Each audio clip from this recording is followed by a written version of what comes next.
Thoughts on Trump purging the FBI? Yeah, buddy, it's been a day. It's been a fucking couple of weeks here in D.C. Let me tell you, cutting USAID, and jeopardizing national security in the CIA and the IC. This is getting crazy, Luke. What can I say about that? I mean, I'll just say this. All the people that I know who have either lost their job in the city or have had their job, threatened, or they still have it, but it's in extreme jeopardy. All of them are, and I'm not doing a bit. I swear on my fucking mother, what I'm about to tell you is the truth. Everybody I know who's had this has been right to center right leaning politically. Not a single friend of mine who is left wing has had this has been affected. I won't say which department it was, but like one of the guys purged, and I'm not even doing a bit on this, or whatever the proper terminology is. You can decide for that yourself. But one of the guys one of my buddies who lost his job, or let's just say is very jeopardized at this point. This is a USMC veteran and fought 2 tours in Iraq.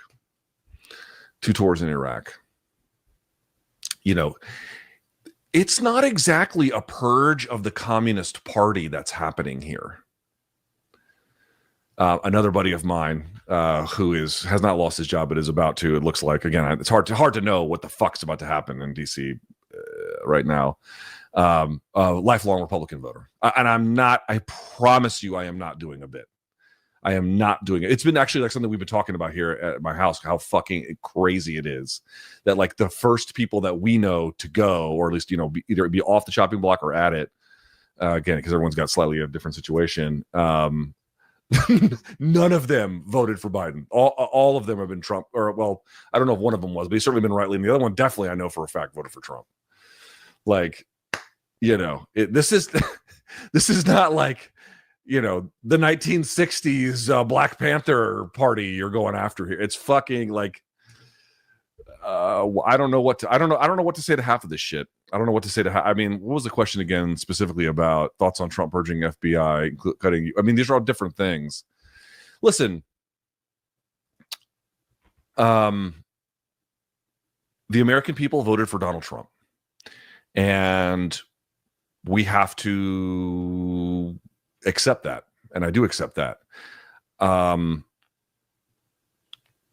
My only issue, I guess, would 2 issues I guess I would have with all of this. And this is going to be very brief because we could go on we could do a whole week of podcasts on this. So I'm going to give about the most brief answer I can possibly give. He's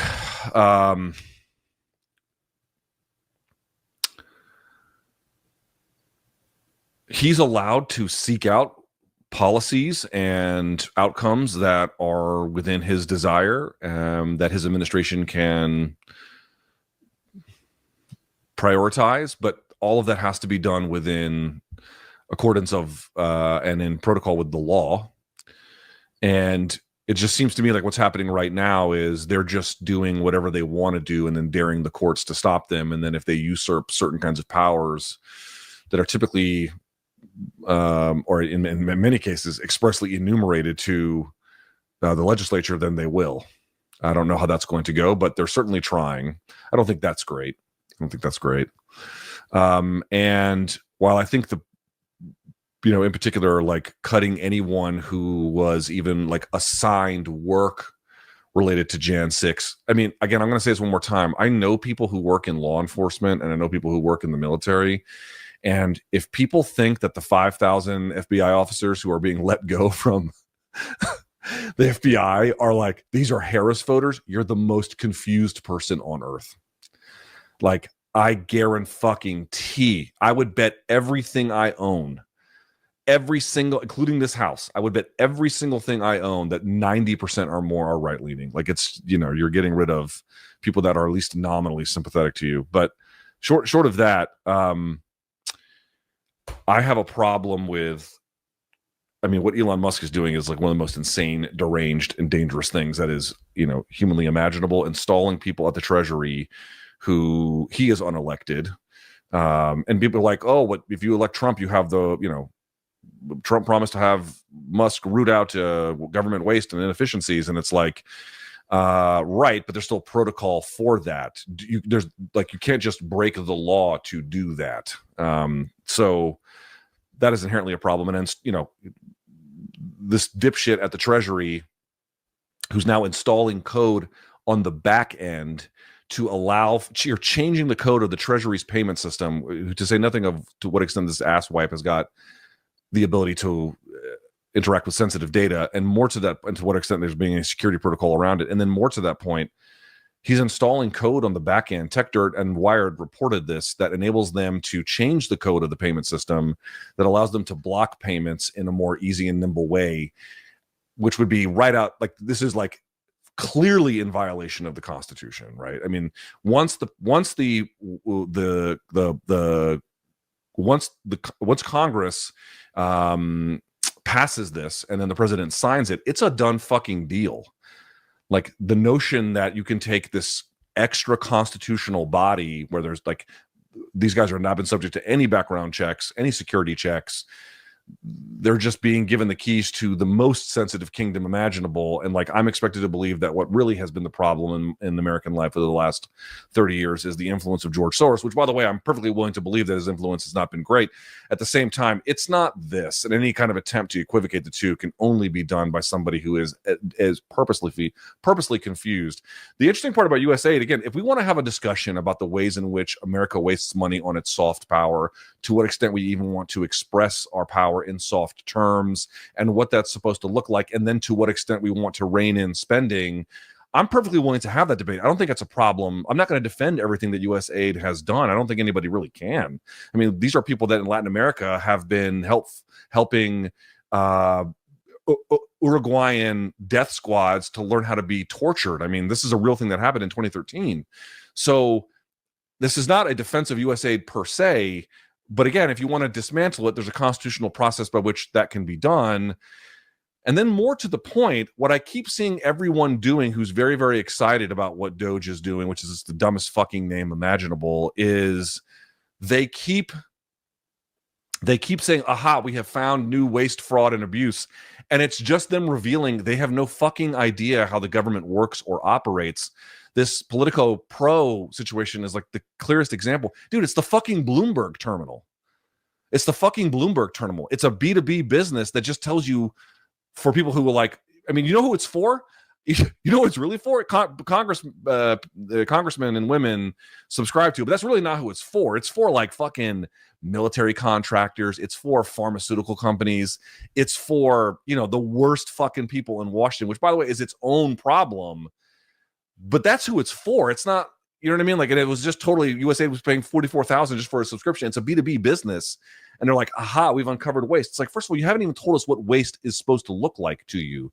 You have not defined it in any kind of way. And then every time they think that they've turned over a rock and found a worm, they're actually just revealing they have no fucking idea how any part of the government works or any kind of relationship it has to various other entities and what those relationships are for. Dude, you can find numerous examples of MAGA congressmen and senators, including but not limited to our current Secretary of State, Marco Rubio, talking about the need for USAID capabilities to be enhanced as late as 2022. It's a fucking charade. We can have a conversation about should this thing exist, and if it's going to exist, in what form. Guys, Project 2025 does not call for the elimination of USAID. It calls for it to be narrowed, for sure, and shrunk. It does call for that. It doesn't call for it to be eliminated. And they just eliminated it. This is like, either the Constitution sets boundaries on what the president can do and what the role of Congress is, and the need for these to be strictly obeyed, or the Constitution is vaporware. It cannot be both. And these things are enumerated. These powers are declared. This president, nor any other one, is not a king who can just do whatever the fuck they want. They have to abide by the restrictions laid out in the Constitution of what their powers are. And of course, there will be some dispute about that, which is inevitable. But like, more than anything, it's like, if they want to pursue their agenda, then pursue your agenda. He was elected. He has a right to pursue his agenda, as much as I or anyone else may not like it. But he's the elected guy, and that's the reality. And you have to accept that. And I do. I think it is his turn to pursue the agenda he wants to. But you have to do it constitutionally. You have to do it constitutionally. And just daring the courts to stop you is madness. And again, like Elon Musk, I hope everyone can understand this guy is just not to be trusted. He is an inveterate liar. He has no problem lying to us. And I want to listen very carefully to the word that I am saying, us. Because when it comes to his interests and your interests and my interest, you and I are much closer aligned than you and him. Guys, if you're watching this live chat, you and him are not aligned. You and me are aligned. We have our political differences, fine. But in terms of where we are in life, I'm a dad in my 40s whose kid goes to public school. I bet many of you are either going to be that someday, or you're probably pretty close to it, or some of you match the description more exactly. Our lives are similar. I drive a fucking Mazda. That's from 2015. I pay a mortgage. As I mentioned, my kid goes to public school. Our lives are much more similar than whatever the fuck he needs. He is the biggest benefactor of government money, I should say, like to the tune of, what was it, 15 billion in government contracts?